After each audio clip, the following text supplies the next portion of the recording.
Good evening, everyone.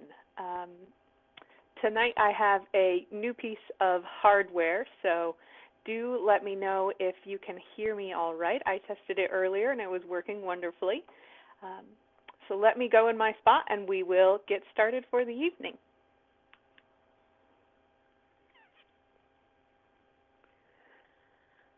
All right, so as usual, my name is Nicole Carpenter. I am the Director of Programs and Education here at the Westport Museum for History and Culture. Every Tuesday, you can join me here on Facebook Live for our Tuesday Treasure programs, where I highlight some objects that are not seen very often in the museum's collection. So tonight, as you can tell from our title, we are looking at items related to weddings. Before we get started tonight, I want to thank you all for joining me each and every week, or if you are joining for the very first time tonight, thank you so much. I want to encourage you all to support the museum. All of our programming is provided to you free of charge, but we do have a suggested donation of $5 if you are able. And again, we understand this is a difficult time, so please support us in any way that you can. That includes liking us and following us on our social media accounts.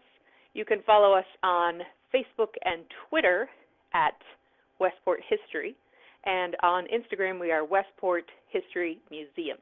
So please give us a like and a follow over there, and it'll let you know when we are doing other live programs like this. So tonight we are going to discuss weddings. I also, really quickly, I almost forgot, I wanted to give a huge thank you to Marty Yoles. Last week he tuned in and had a wonderful time, but said that he had a really hard time hearing our content at some points. So he was very, very kind in supporting the museum by giving us this wonderful wireless headset. So thank you, Marty, and I do hope that our sound quality is a little bit better this week. So now we will really get started with our program about weddings. If you have any questions, please put them in the comment bar, and I will get to them at the end of the program. So before we get into our individual items, I wanted to tell you a little bit more about the history of weddings. We all associate weddings with the color white and marriage today, but that has not always been the case. For most of history, most of human history, and especially Western cultures, some Eastern cultures as well, marriage was a very common occurrence, but a wedding might not have been. A marriage was considered a contract. We think of a contract as being a legal document. It might be transferring goods, unfortunately, from one party to another. It might be a part of an alliance or an agreement of some kind. And this was very, very typical. It was not considered this overly celebratory event in all cultures. This is not the case in some cultures, of course. And also, this idea of the white dress didn't come until much later, and I'll get into that a little bit. Some colors have been associated with weddings throughout history, but not always white. The Romans were actually noted having their brides wear veils that were a yellow color that invoked the color of the flame, and it meant to symbolize this warmth that they would bring to their new marriage. It's an interesting color of wearing white. Again, some of our dresses that you see tonight are of a yellowish color, but they did not start out that way. Ancient Athenians from Athens were noted for wearing violet or reddish robes. And in the Zhou dynasty, which is about 3,000 years ago, they were actually known, both brides and grooms, for wearing black robes with a red trim with a white undergarment just being visible underneath. And then in the 7th century, in the Tang dynasty, brides were known for wearing green, while the groom was known for wearing red. So these colors have changed throughout history. The Ndebele people of South Africa, a traditional group of Africans. They're known for the beaded rings that they wear around their necks. But in their wedding ceremonies, the woman will wear what's called a nyoga, which is a beaded train that hangs from their shoulder all the way down to the ground. Really, really beautiful. You can see them online, and they're just gorgeous. But the idea of white was definitely a Western idea. The earliest recorded white wedding dress, white wedding, as if you would, was in 1406 with the English princess Philippa and the Scandinavian king Eric. She is actually noted, Philippa, for wearing a white tunic lined with ermine and squirrel fur. Again, I suppose their wedding must have been chilly, but it must have been very cozy with all of that fur. Definitely not something that most brides go for today. In 1558, Mary, Queen of Scots, wore white to her wedding to the soon-to-be King of France, and it's not typical to see that during that period, since white was considered the color of mourning for French queens, so it's very unusual for her to wear that color at that time. White became popular with the marriage of Queen Victoria and Prince Albert in 1840. The color had been popular amongst wealthier classes for quite some time. Again, we hear these examples in the 15th and 16th up through the 20th century. And we hear of those examples specifically in wealthy families because of what the color white was associated with. We have this idea of white symbolizing virtue and purity, but that wasn't an idea that actually started until the 1840s with Queen Victoria. Prior to that, white was considered the color of wealth. It is a color that is really, really difficult to keep clean, and to have such massive amounts of, again, probably a silk or other rare type of fabric, to keep that white and to keep it clean is even harder. So it is usually, again, trimmed with golds or other expensive textiles, fur in some cases, jewels in other cases. Is typically reserved for the wealthy and is not usually seen in common marriages outside of the royal or an extremely wealthy wedding. In the 1840s, that changes because of Queen Victoria and Prince Albert. It partly changes because of when it is done. Obviously, the Queen is very, very popular at the time, and she's very visible. But part of the reason that she is so visible is because of the emergence of women's magazines, things like Godey's magazine, the ladies' magazine. Also, photography comes along.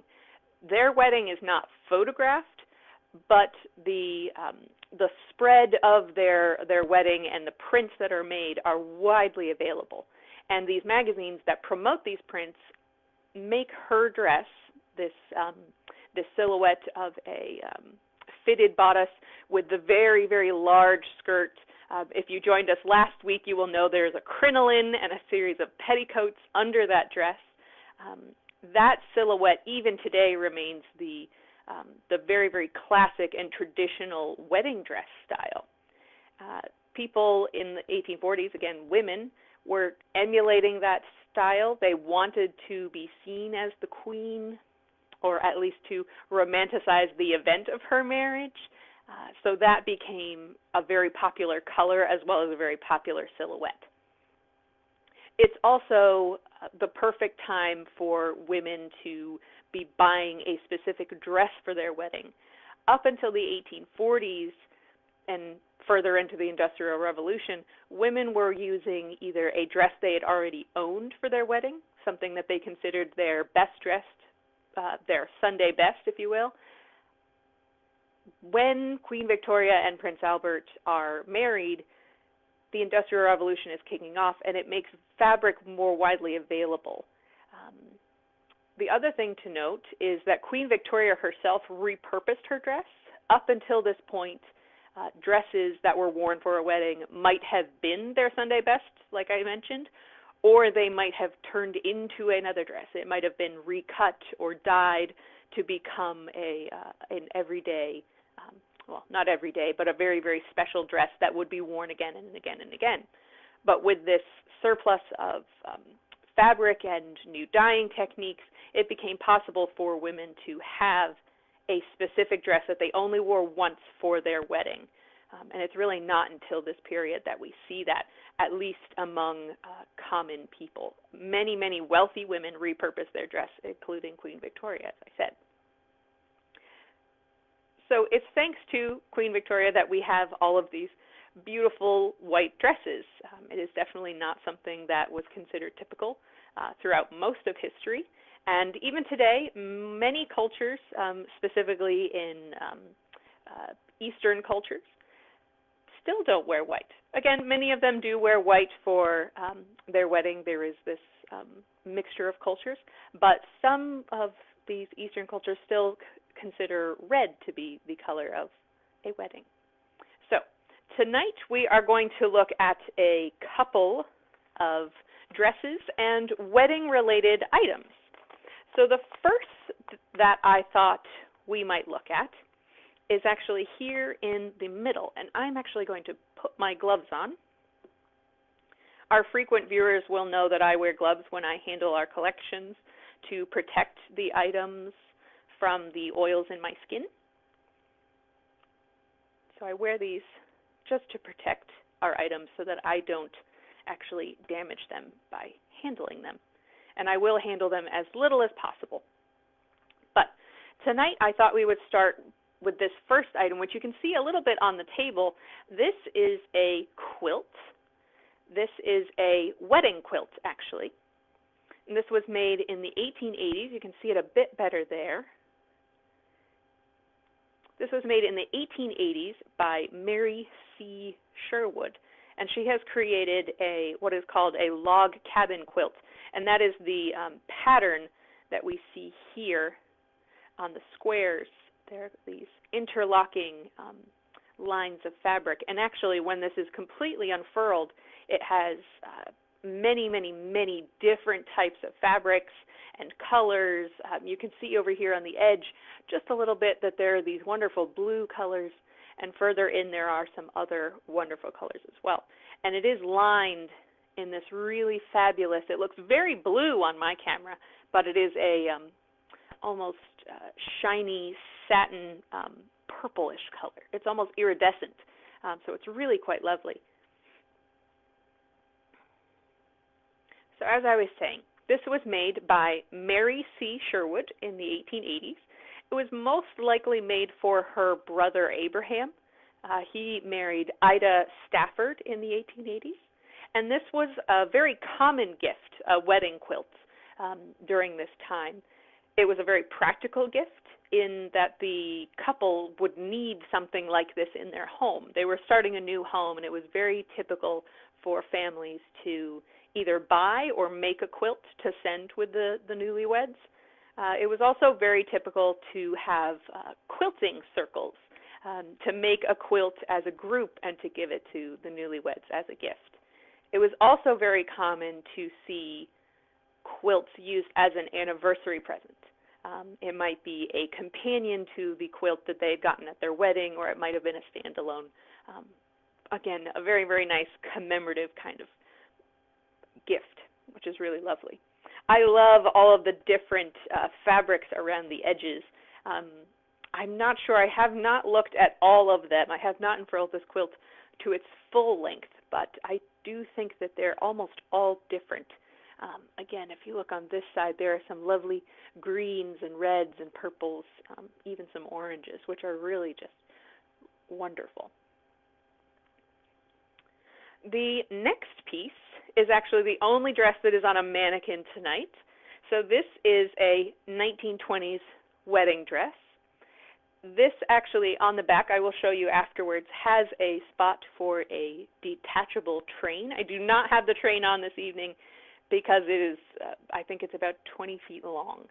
But do know that that is something that this dress featured to additionally as a detachable piece. This dress was worn by Rachel Higgins on April 29th in 1924.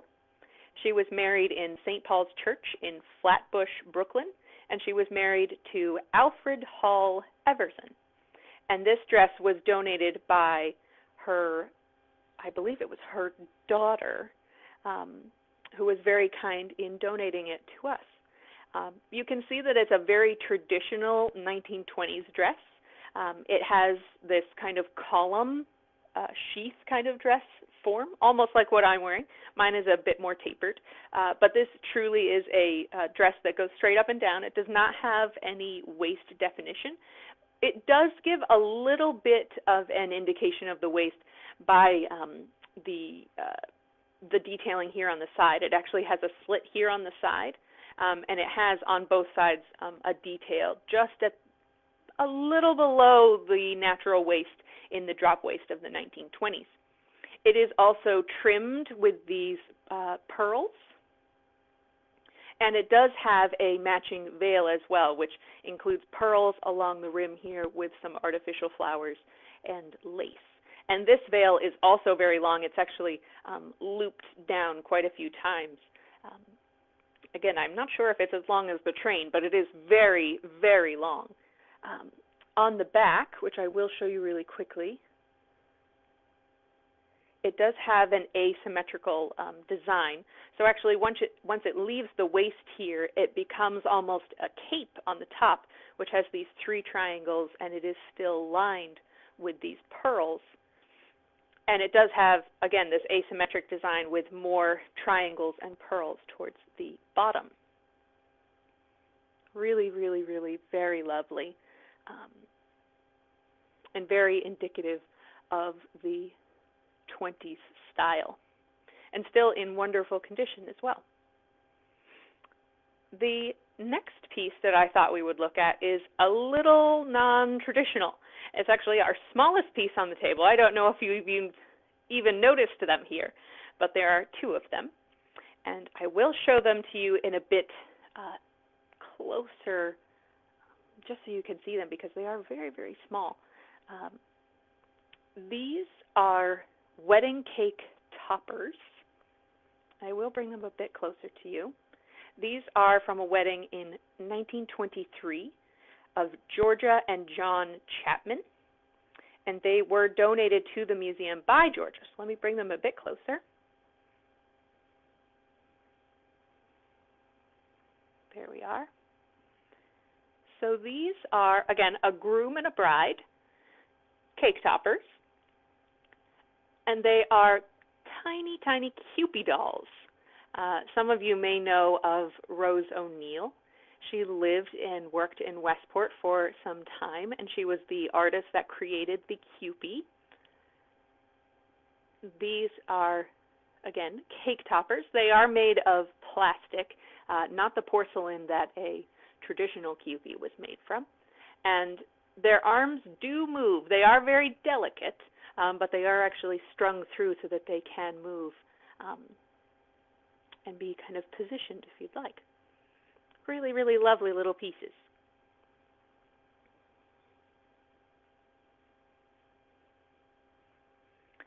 These are unusual. I have never seen these as a cake topper before. It was very, very common to see florals and other decorations made from icing, but to see Cupids is very specific, I think, to the 1920s and 30s, when the Cupid was really, really very popular. After the Cupid cake toppers, they are dolls, but not in this case. They are cake toppers. We will look at, let me see here. It's tough to turn the page with gloves on. We are going to look at the other item on the table, which is another dress. So this dress is also in really wonderful condition, and I'm sorry that I could not put it on a mannequin for you all, but it's actually too small to put on our mannequins. But this is a wedding dress that is made of velvet. I don't know how well you can see it, but it is completely made of velvet. Even the sleeves, the entire dress, which has a built-in train. It is almost a ankle or just below the ankle in the front, and then it flares out at the bottom. It is a 1939 dress, so it does not follow the same silhouette as our 20s dress. At the waist, it's fairly fitted through the bodice, and then it actually begins to taper out, and would have had some form of undergarment to create some volume in the dress, but not a ton of it. It's a dress that's worn in 1939, so it's not a dress that would have followed that classic silhouette, the full crinoline and cage and everything, but it would have had some volume to it. We're getting into the 40s, or almost to the 40s, where we think of that almost A-line silhouette, so that definitely follows that. This was worn by Isabel Mary Weckel on September 2nd in 1939. She married Edward Howard Falstman, and her granddaughter, Carol Ann Falstman, actually donated this to the museum after the dress was saved for her by her Granny Green, is what she called her. Her granny was 95 when she passed this dress on to Carol, and Granny Green was married to Frederick Green, who was a Westport artist.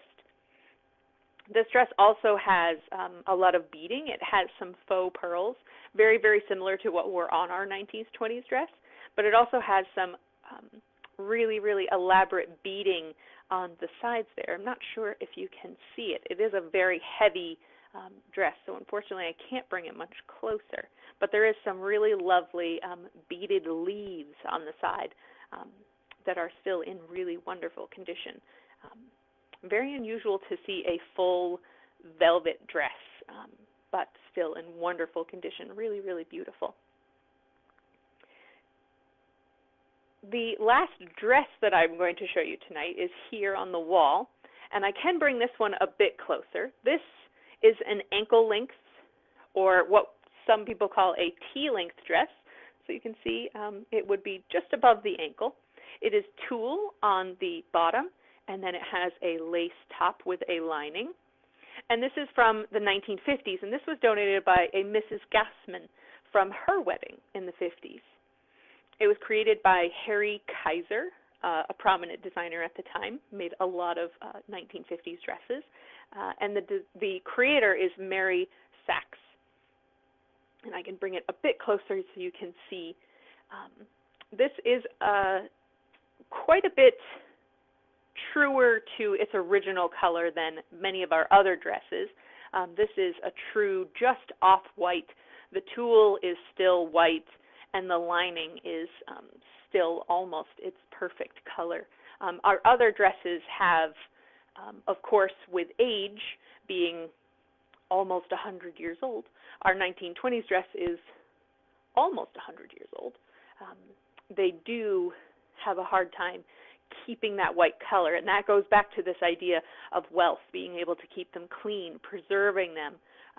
We do have some wedding dresses that are from an older time period. We actually have a wedding dress from 1890.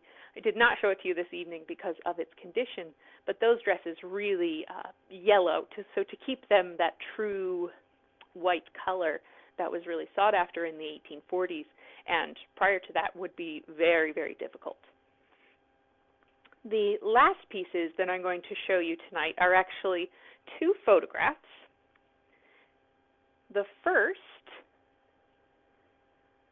I hope you can see her. I will bring her a bit closer after I've told you more about her. This is Josephine Hart Carrier. Actually, I can bring you up just a bit closer.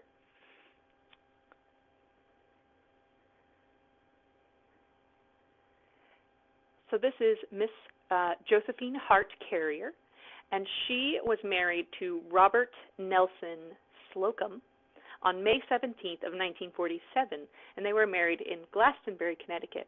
But if you look very closely at her dress, you will notice when I bring our other photograph closer that they seem to be matching. This dress was bought in Hartford in 1949 for Josephine's wedding. It was bought at G. Fox & Co.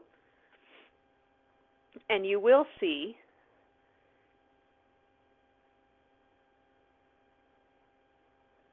that Josephine's daughter, not her daughter, her son, Robert Jr. actually, was married to Elizabeth Vardill on June 2nd in 1984, and Elizabeth chose to have the same wedding dress. So this wedding dress is in our collection. It's actually in storage at the moment, but they were very lucky to save the dress, and it was in lovely condition, and they were able to wear it again. Really, really lovely. And these photographs and the dress were actually donated by Deborah Slocum, who is Elizabeth's daughter. So all of those pieces, both of those photographs and the dress were donated all at one time, and it creates this really wonderful story of this Westport family who comes together and saves their dress. And it brings us full circle to that history I was talking about of women reusing their dress, in this case, reusing their wedding dress for the same original purpose. So those were the pieces that I wanted to show you tonight. We do have other pieces related to weddings, many, many wedding dresses that are in our collection, but these were really some of the most interesting pieces. Especially, I had never known much about wedding quilts, so that was really fascinating. And I do hope that in the future, perhaps we can show you some more of these dresses. So if you have any questions, or if you are curious about anything about our dresses or any of that history that I told you about, I am more than happy to answer those questions. We have not put up the event yet, but next week for our Tuesday Treasure, we are actually going to be looking at the museum's collection of vintage glasses. I might wear my glasses for that event, so do join us next week at 6 o'clock for glasses for our Tuesday Treasures highlight. I'm not sure if we do have any questions this week, but if you do think of any, always post them below this video. We always come back, I or one of my staff members will come back and read over your comments and your questions, and we will get back to you about any of those. We do have a dress in our collection, again, that I mentioned from the 1890s, and if you were able to join us last week, you would have seen the undergarments that would have been worn under it, the petticoats, the chemise, the cage crinoline. Those would have been, well, not the cage, that's a bit earlier, that's the 1860s, but many of those undergarments that we looked at last week, the full underbust corset, those all would have been worn. So if you haven't been able to join us for those, all of our past episodes are archived on our Facebook page. If you go into the video section, you can see the playlist of Tuesday Treasures. All of those are up there for you to view. And we also have author talks on our Facebook page and some other programming, including our History Happy Hours. So I am going to leave you all this evening. I apparently have been very thorough in my job. If you think of any questions, again, leave them below, and I will answer those. So thank you so much for joining me. I'm going to come a little closer. So thank you for joining me. Thank you again, Marty, for the wonderful headset. I hope that our audio quality was a bit better this week, and I hope you all will join me next Tuesday. So have a wonderful, wonderful evening. Oh, it does look like we have a question. I apologize. I did not scroll down far enough. My apologies. My apologies. Sarah asks, is that the type of quilt that friends would have donated fabric to make in order for all of the friends to wish the couple well? This quilt specifically was made by Mary Sherwood. It is not mentioned in the provenance of this item whether it was a group effort, but that definitely the idea of donating fabric to create these kind of wedding quilts is definitely something that did happen and is quite common, just not in the case of our quilt. Wonderful question, though. Many of you like the cake toppers, the Cupies. Yep. They're very, very interesting, really interesting. Some close-up shots. Yes, I can move you around a bit so that you can see a little bit closer. Someone asked to see close-ups of the dresses themselves, so I will move you in just a moment after I've scrolled through the rest of our questions here. So let me move you here. I think we have one other question that I will answer. Susan actually has an idea,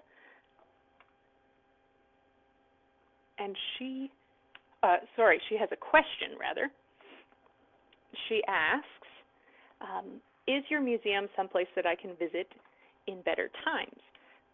And that is a wonderful question. So I'm going to bring you a little bit closer. I hope you can see in detail some of our items. Actually, I apologize for the shaky video for just a minute, so I can get you a bit closer. So here is the quilt. I'm just going to go through really quickly to show you some of these pieces. So to answer that question, the museum is closed for now. We are hoping to open later this summer or in the fall. You can actually visit our virtual museum page, which is Virtual History Westport. We have some virtual exhibits up there. Here you can see the detailing on these sleeves a bit easier. Let me make sure you can see that in the camera here. There's some really lovely, lovely leaves on that. And the technique on that sleeve is really beautiful as well. And you can see that velvet texture a bit easier. Let me bring you a bit closer to our dresses. You saw this one a bit closer. And then this is the 1920s dress. And you can see it has this really beautiful lacing pattern in these inverted triangles and diamonds, which are really, really lovely. Wonderful. And again, we are hoping to have the museum open in the fall. For now, we will be closed, but you can visit our virtual page for all of that content. It holds our history of Westport in 100 objects. If you are curious about the history of our town, that's a wonderful resource. And we also have activities and games, reviews of history. I especially like the Mad Libs that we have been having every once in a while about Westport history. So I definitely suggest checking that out. And Susan does also mention the Art Deco of that dress in the back. It's very, very true. It is very Art Deco. 1924 is definitely a period of Art Deco. It's really lovely. The train that comes with it is actually the material that the dress is lined with, which is a really, really lovely satin. So it's this kind of lace pattern for the dress, and then the train that comes off of it is this shiny, very, very silky, long train that doesn't have much decoration to it, and it's a very stunning juxtaposition. It's really, really lovely. So I do think that is all of our questions now. Again, I apologize. I almost missed them. If you have any others, please do comment below, and I will get back to you on those. So I do hope that you will join me next week. In the meantime, Have a good evening and stay safe. Thank you so much.